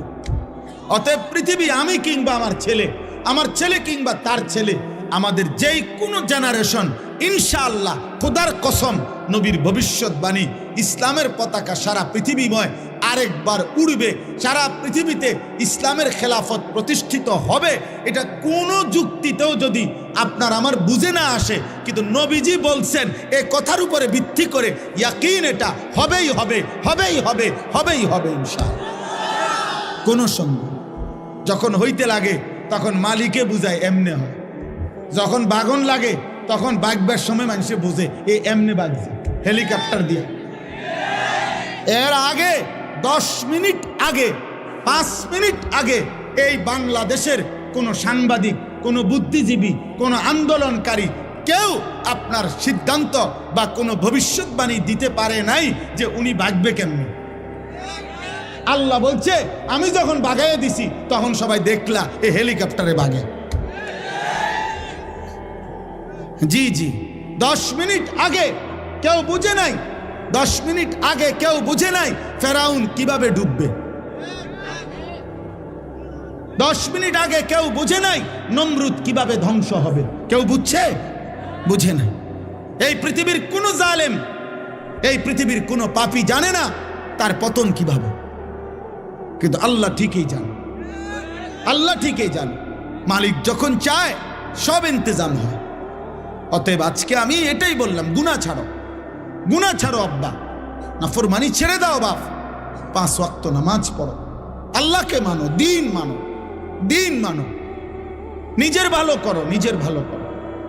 তোমরা অনেক ছেলে এখানে, তোমাদেরকে বললাম বাবা, নষ্ট হইও না, চরিত্রহীন হইও না রে বাপ, লম্পট হইও না, পাপী, চরিত্রহীন, লম্পট। খোদার কসম, তোমার রাত গভীরে না, 7 তবক জমিনের নিচে, আমি আনিস বললাম, মাটির সবচেয়ে নিচেও যদি গিয়া তুমি মোবাইলে নর্তকী দেখো, তারপরও তুমি মনে করছো খুব গোপনে, না, খোদার কসম নবী বলছে, পাপীর একাকিত্বের পাপের চিহ্ন আল্লাহ তাআলা দিনের আলোতে মানুষের চোখে ভাসিয়ে দেয়। মানুষ চেহারা দেখলেই বুঝে, মানুষ চোখ দেখেই বলে দেয়, তারে দেখতে মনে হয় ফুট্টাখোর, তারে দেখতে মনে হয় বাবাখোর, তারে দেখতে মনে হয় গাঁজাখোর, তারে দেখতে মনে হয় 6 নম্বর 2 নম্বর। তার চেহারা দেখতেই বোঝা যায় তে অসৎ কোনো জায়গার থেকে আইছে। অথচ সে তোমার সাথে ছিল না, কিন্তু চোখ বলে দিছে। এটা আল্লাহর কুদরত, আল্লাহর কুদরত। মানুষ জুনায়েদ বাগদাদিকে ডাকাইত বলে না, ডাকাইতের জুনায়েদ বাগদাদি বলে না। মানুষ দিনের রাত বলে না, রাতকে দিন বলে না। অতএব আপনি আমি যেমন মানুষের কাছে চিহ্নিত হবেন তেমন। এটাই সত্য, এটাই সত্য। আপনি করবেন চুরি, মানুষে মনে করবো আপনি বাইজিৎ বুস্তামি আয়ো, মানুষে ব্যাক কল, মানুষে চিরা খায়, মানুষে ভাত খায় না। অতএব এটা আমি প্রত্যেককে বললাম, আমরা আজকে ইনশাআল্লাহ নিয়ত করি, নিয়ত করি। আল্লাহ বলছে কুলিয়া ইবাদিয়াল্লাযীনা আসরাফু আলা আনফুসিহিম লা তাকনাতু বির রাহমাতিল্লাহ। আল্লাহ বলছে বন্ধু আপনি বলে দেন, হে আমার বান্দারা, তোমাদের গুনাহ যত বেশি হোক, পাপ যত বেশি হোক, তোমরা আমার রহমত থেকে নিরাশ হইও না। আমি আল্লাহ ওয়াদা দিলাম, যথাযথ পন্থায় আমার কাছে আসলে আমি সমস্ত গুনাহ মাফ করে দেব। ইন্নাহু হুয়াল গফুরুর রাহিম, আমি আল্লাহ ক্ষমাশীল, আমি দয়াবান। যথাযথ পন্থা কি? আল্লাহ বলেন মাফ নিতে হলে সব গুনাহ আমাকে দুইটা কাজ করতে হবে। ও আনিবু ইলা রাব্বিকুম, আল্লাহ বলেন এক নম্বরে তুমি তওবা করো তোমার রবের নিকটে। তওবা করো মানে তুমি আগের গুনাহ ছেড়ে দাও, আর করবে না, ওয়াদা দাও, লজ্জিত হয়ে মাফ চাও।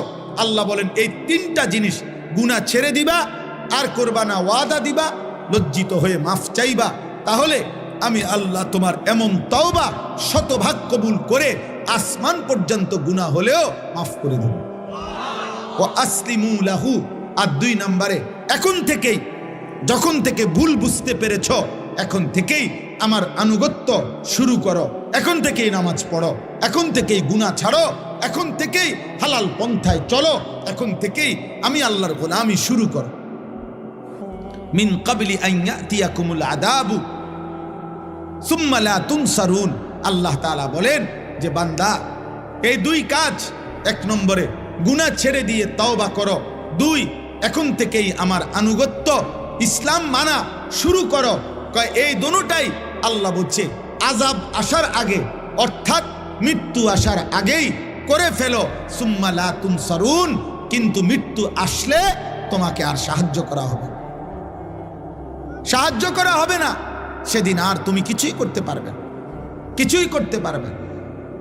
ওয়াত্তাবিউ আহসানা মা উনজিলা ইলাইকুম মির রাব্বিকুম, আল্লাহ বলেন আর সর্বশেষ তোমার জীবনটা তুমি আমার কোরআনের অনুসরণ করো। মিন ক্বাবলি আন ইয়াতিয়াকুমুল আযাবু বাগতাতাও ওয়া আনতুম লা তাশউরুন, আমি আল্লাহর পক্ষ থেকে হঠাৎ মৃত্যু আসার আগে আগেই, যা তুমি বুঝতেও পারবে না। আমার ভাই, আমার বন্ধু, আমার কথা শেষ, আমার কথা শেষ। আমি প্রতিটা যুবক, প্রতিটা কিশোর, প্রতিটা বাবা, পর্দার আড়ালের মা বোন, আমিও আপনাদেরকে বলি, না শুনলেও কোনো অসুবিধা নাই। আজ 21 বছর ধরে মালিকের কথা আমরা এইটুকু বলার চেষ্টা করি সব সময়, এই আশায় বলি যে হেদায়েত, পরিবর্তন আল্লাহর হাতে।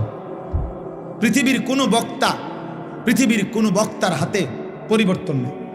পরিবর্তন কার হাতে? হেদায়েত কার হাতে? আল্লাহর হাতে। সর্বশ্রেষ্ঠ রাসূলের হাতেও হেদায়েত নাই, হেদায়েত আল্লাহর হাতে। বলে যাওয়া দায়িত্ব, বলে যাওয়া। এই জন্য আমরা বলে যাই, আলহামদুলিল্লাহ আমরা আশাবাদী। প্রতিদিন বাংলাদেশে, এই আমার শেষ 2 মিনিটের কথা, প্রতিদিন বাংলাদেশে এখন দেশের হালাত অনেক ভালো। এটিকে ভালো যে প্রতি মুহূর্তে এখন যুবক, কিশোর, নওজোয়ান, এই নতুন প্রজন্ম ইসলামের দিকে ফিরছে। আলহামদুলিল্লাহ, এটা আমাদের জরিপ। আমরাও দেশের খোঁজ খবর রাখি। আমরা চাঁদের দেশে থাকি না, আমরা মঙ্গল গ্রহে থাকি না, আমরা এই দেশেই থাকি। আলহামদুলিল্লাহ, অসংখ্য অগণিত যুবক আমার জানা মতে, আলহামদুলিল্লাহ, যারা গুনাহ করতে করতে বিরক্ত হয়ে গেছে, এখন আর ভাল লাগে না, এখন আর ভাল লাগে না, নতুন কিছু চাচ্ছে। এই নতুনটাই ইসলাম, নতুনটাই ইসলাম। বাংলাদেশের অগণিত ইউনিভার্সিটিতে বর্তমানে নওজোয়ান ছেলেরা আল্লাহর কথা, রাসূলের কথা, নবীর জীবনের কথা শুনে চোখের পানি ফেলে অঝরে কাঁদতেছে। এই সেদিন সারা পৃথিবী দেখছে। নর্থ সাউথ ইউনিভার্সিটির ছেলেরা রাসূলুল্লাহ সাল্লাল্লাহু আলাইহি সাল্লামের সিরাত জীবনের কথা শুনে হলে উপস্থিত মঞ্চে অঝরে বাচ্চার মতো কাঁদছে। ইউনিভার্সিটির ছেলেরা, বহু ইউনিভার্সিটির ছেলেরা আমগোর সাথেও যোগাযোগ করে যে আলহামদুলিল্লাহ হুজুর, আমরা আমাদের জায়গা থেকে দ্বীনের কাজ করছি, কোনো দল পার্টি বুঝি না, আমি আল্লাহর দিকে ফিরছি। তুমি যুবক, তুমি কিশোর, মনে রাখো তুমি হয়তো বাদ পড়ে যাবে। ইমানদার ঠিকই জাগবে। আলহামদুলিল্লাহ সারা বাংলাদেশে আমরা একটা মেহনত করি। সমস্ত নওজোয়ান আমি দাওয়াত দিলাম, আমাদের একটা ছোট্ট মেহনত আছে। সেটা কি? ফজর ক্যাম্পেইন। আমরা এই কাজটা করি, মানে ফজরের নামাজের মুসল্লি বৃদ্ধির চেষ্টা করি কিশোর যুবকদের মাধ্যমে। কিশোর যুবক বর্তমান সময়ে ফজরের নামাজে তাদেরকে উপস্থিত করাবার চেষ্টা খুব করা উচিত, খুব করা। এই জন্য আলহামদুলিল্লাহ এখন ব্যাপকভাবে আমরা চেষ্টা করি, বলি যে একজন যুবক, একজন কিশোর, তুমি সিদ্ধান্ত নিবা যে আমি ফজরের নামাজ পড়ব, আমার একজন বন্ধুকে ফজরের নামাজের জন্য উঠাবো। তোমরা 2 জন হবা, তোমরা 2 জনকে আবার ডাকলে 4 জন হবে, 4 জনে ডাকলে 8 জন হবে, 8 জনে ডাকলে 16 জন হবে। এইভাবে ইনশাআল্লাহ ফজরের মুসল্লি বাড়বে। ফজরের মুসল্লি কেন বাড়ানো দরকার?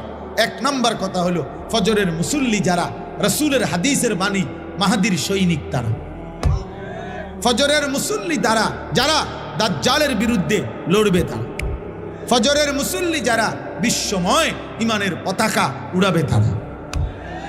এই জন্য আগামীর পৃথিবীতে ফজরের মুসল্লি আল্লাহর জন্য লড়াই করুন। এই জন্য তোমাদেরকে বললাম, যুবক তোমরা তোমাদের জায়গায় মেহনত কর।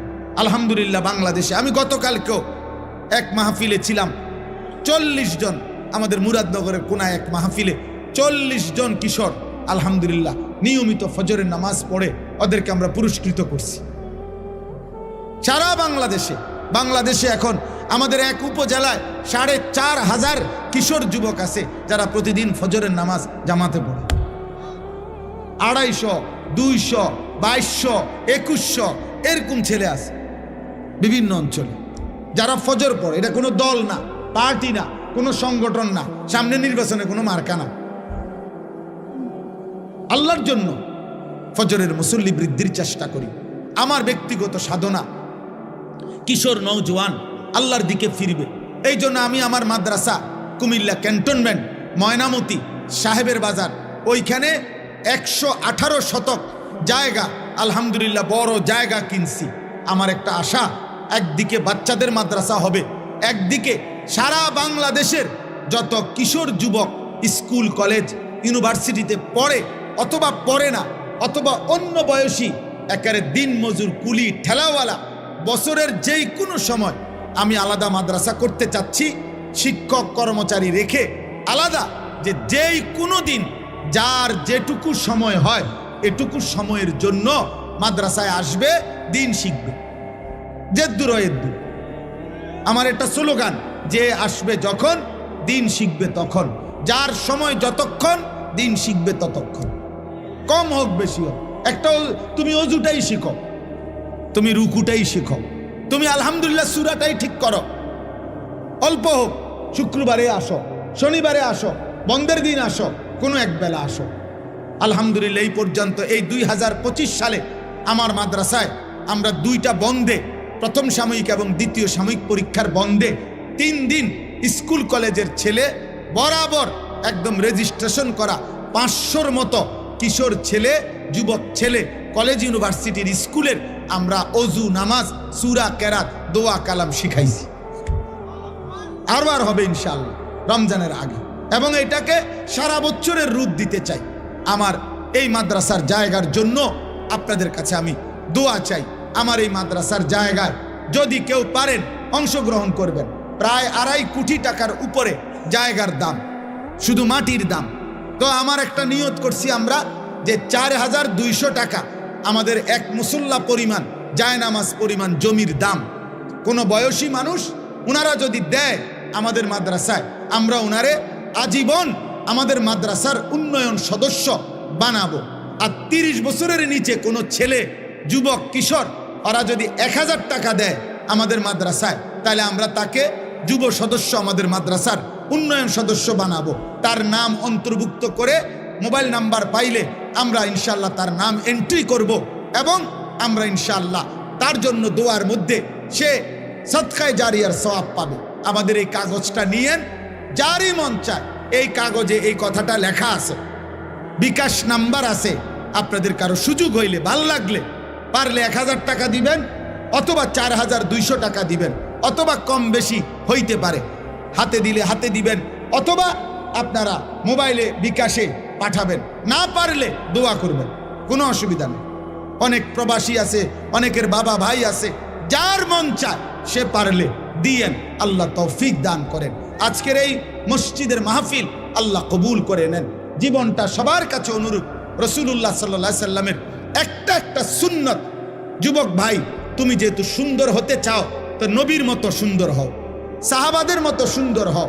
আমরা এই কিতাবটা বিক্রি করি, তালিমুস সুন্নাহ, আমাদের নবীজির জীবনের সমস্ত সুন্নাত, নবীর 23 বছরের জীবনের ছোট বড় একেবারে বিন্দু বিসর্গ যত সুন্নাত এই কিতাবের মধ্যে আছে। বাংলা ভাষায় প্রায় 600 পৃষ্ঠা ব্যাপী নবীজির সুন্নাতের উপরে পূর্ণাঙ্গ প্রামাণ্য দলিল সহ একটা কিতাব এটা। আমরা এটা ঢাকার একজন বড় বুজুর্গ, গাজীপুরের অধ্যক্ষ মিজানুর রহমান চৌধুরী, বাংলাদেশের একজন বহুত বড় আল্লাহওয়ালা, অনেক আলেমদের সমন্বয়ে উনি এই কিতাবটা লিখছেন। উম্মতের ঘরে ঘরে যেন নবীজির সুন্নতের একটা কিতাব পৌঁছে, যার যখন সময় হয় পড়লে একটা সুন্নত শিখবেন, আমল করবেন। আপনাদের কাছে বললাম, আমাদের সাদা গাড়িতে যাওয়ার সময় 400 টাকা মূল্যে কারো সুযোগ হলে কিনবেন। আল্লাহ তৌফিক দেন, আল্লাহ কবুল করেন। আমার মাদ্রাসায় প্রত্যেক মাসের 2য় শনিবার মাসিক ইসলাহি মাহফিল হয়।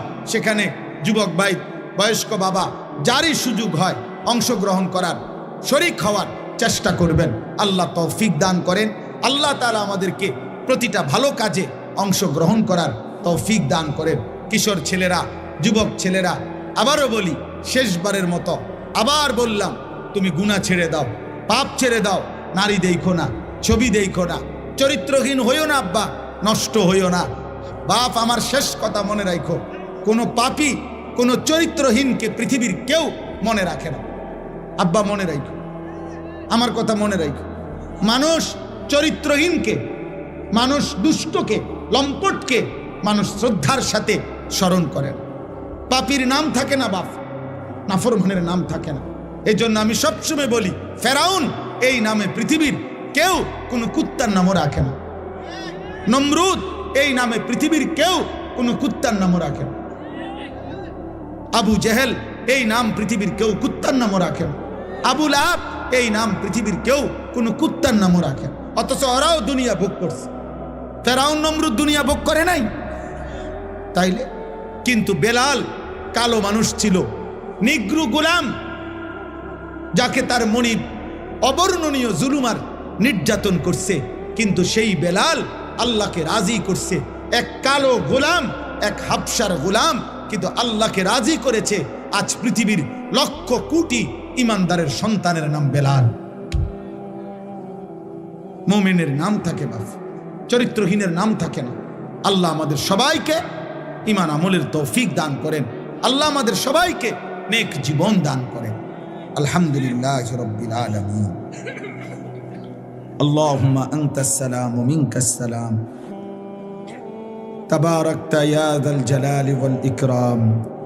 মাওলায়ে করিম আপনি মাফ করে দেন, রব্বে করিম আপনি মাফ করে দেন, মেহেরবান মাওলা আপনি মাফ করে দেন। আয় আল্লাহ, আজকের এই মাহফিল খানা আপনি কবুল করে নেন। আমাদের পিছনের জিন্দেগির সমস্ত গুনাহ মাফ করে দেন। আগামী জীবন আপনি সুন্দর করে দেন। ঈমান আমল দান করেন, ইজ্জত আফিয়ত দান করেন, তাকওয়া তহারত দান করেন। সেজদাওয়ালা কপাল বানিয়ে দেন, কাঁদনেওয়ালা চোখ বানিয়ে দেন, জিকিরওয়ালা জবান বানিয়ে দেন, মোহাব্বতওয়ালা দিল বানিয়ে দেন, সুন্নতওয়ালা জীবন বানিয়ে দেন। আল্লাহ আমাদের জীবন সুন্দর করে দেন, আমাদের আখিরাত সুন্দর করে দেন।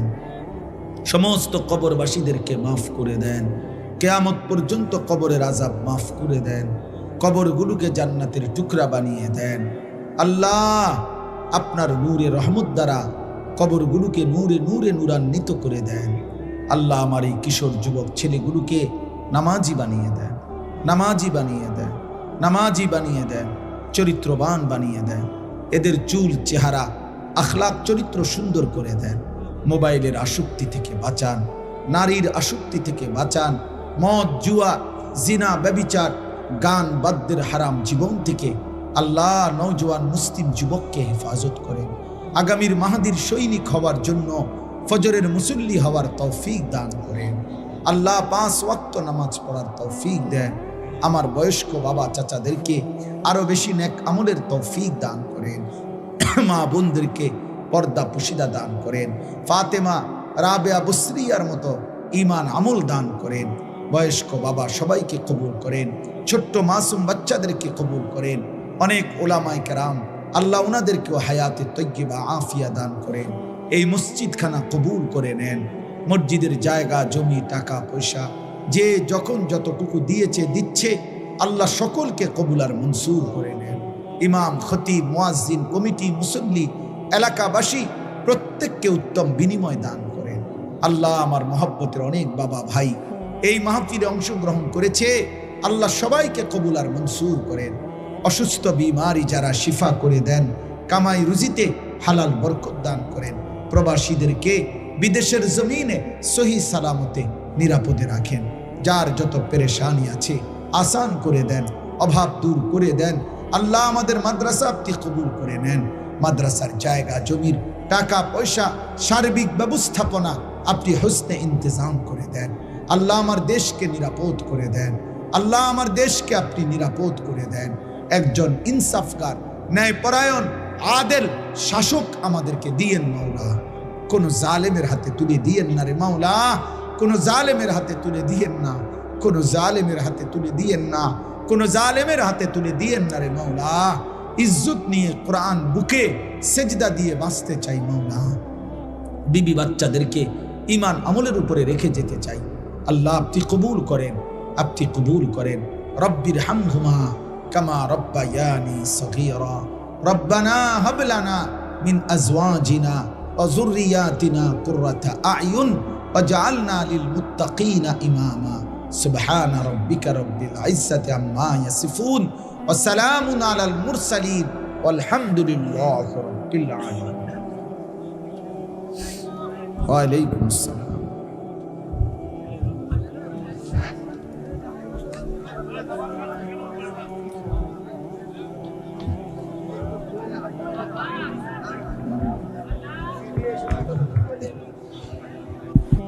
আসসালামু আলাইকুম ওয়া রাহমাতুল্লাহি ওয়া বারাকাতুহু।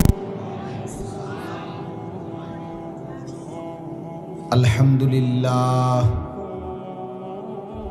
আলহামদুলিল্লাহি নাহমাদুহু ওয়া নাস্তাঈনুহু ওয়া নাস্তাগফিরুহু ওয়া নু'মিনু বিহি ওয়া নাতাওয়াক্কালু আলাইহি ونعوذ بالله من شرور أنفسنا ومن سيئات أعمالنا من يهده الله فلا مضل له ومن يضلله فلا هادي له ونشهد أن لا إله إلا الله وحده لا شريك له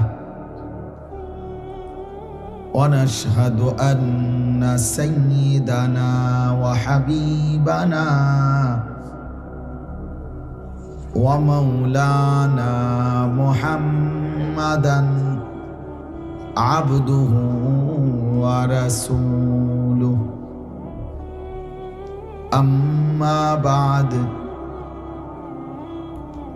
فأعوذ بالله من الشيطان الرجيم বিসমিল্লাহির রহমানির রহিম।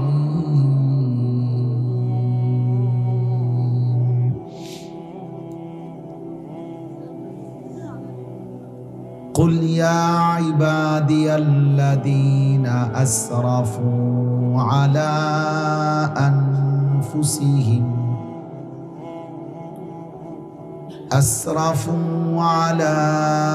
أنفسهم لا تقنطوا من رحمة الله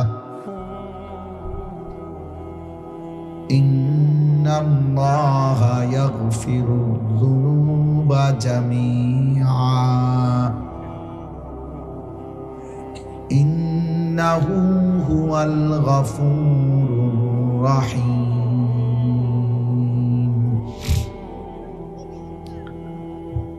وأنيبوا إلى ربكم وأسلموا له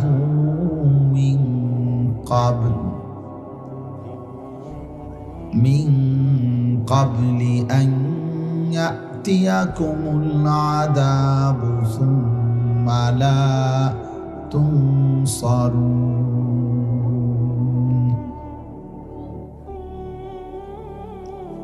واتبعوا أحسن ما أنزل إليكم من ربكم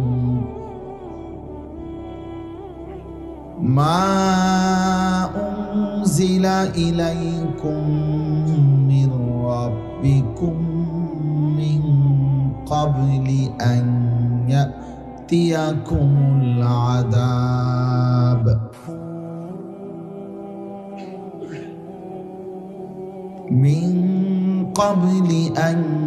يأتيكم العذاب بغتة وأنتم لا تشعرون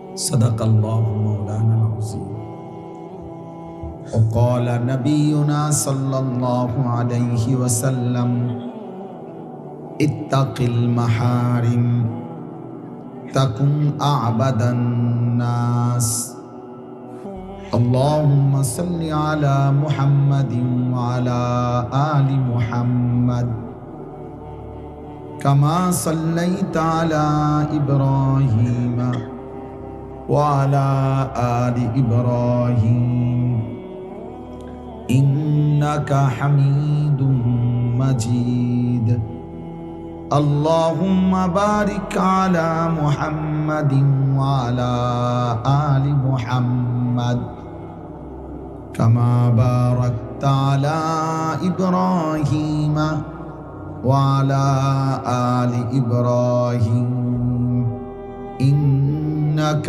حميد مجيد سبحانك لا علم لنا إلا ما علمتنا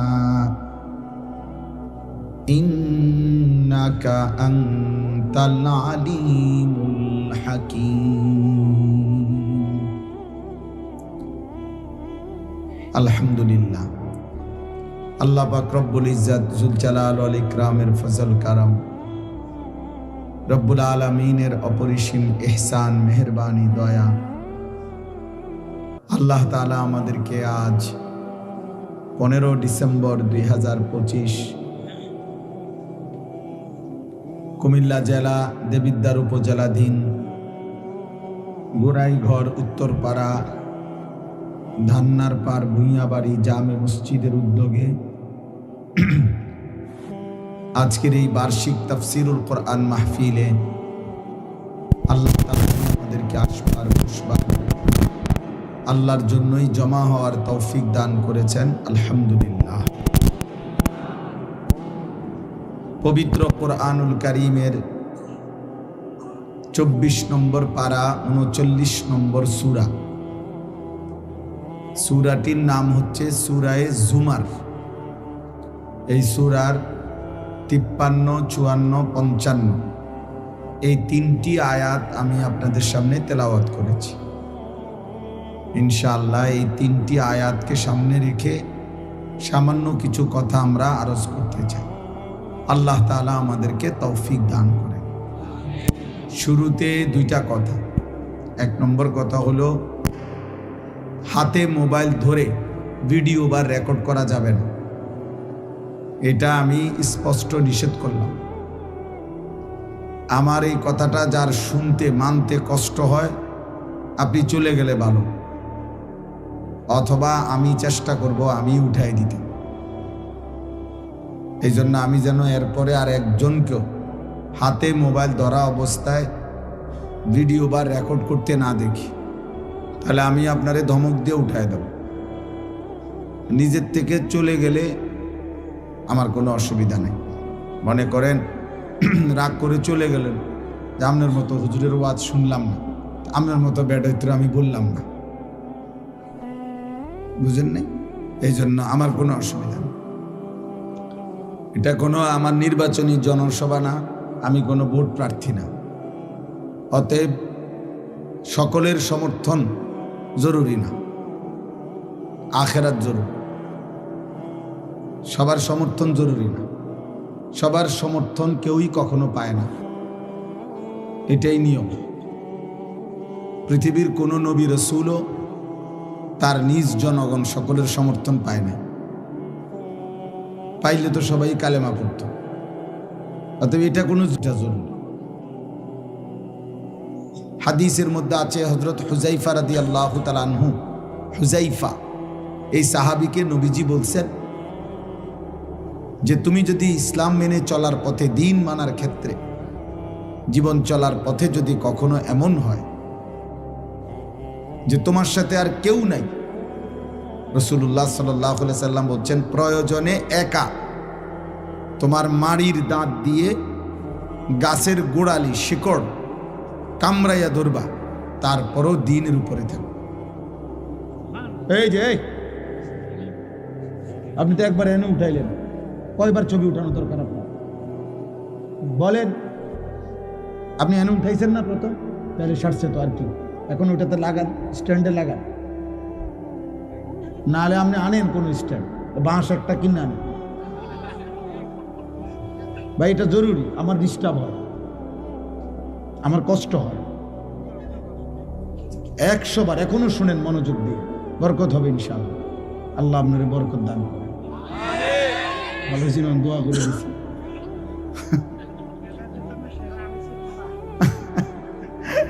আল্লাহ কবুল করেন। ঠিক আছে, আমার কষ্ট হয়, মানে এটা নাড়াচাড়া করলে আমার দিল জমে না, একাগ্রতা আসে না। এই জন্য আমি এটা একটু কঠোর, মানে আমি আসলে মনোযোগ চাই। মনোযোগ হইলে বরকত হয়, দিল জমে আর কি, দিল জমে। এমনি মনে করেন বক্তা উঠলো নামলো, লোক হইল না হইল, বড় মাহফিল হইল ছোট মাহফিল হইল, এটা আসলে কোনো বিষয় না। মনে করেন আমারে 1 কোটি মানুষ চিনে, তো এতে কি আমার কবরের আযাব মাপ? তো আমি এটা দিয়ে করুন কি? আমারে মনে করেন 1 কোটি মানুষ চিনে, তো এতে আপনাদের কারো কবরের আযাব মাপ? তাহলে কোনো ফায়দা নেই। আখেরাত দরকার, আখেরাত দরকার প্রত্যেকের, আমারও আপনাদের।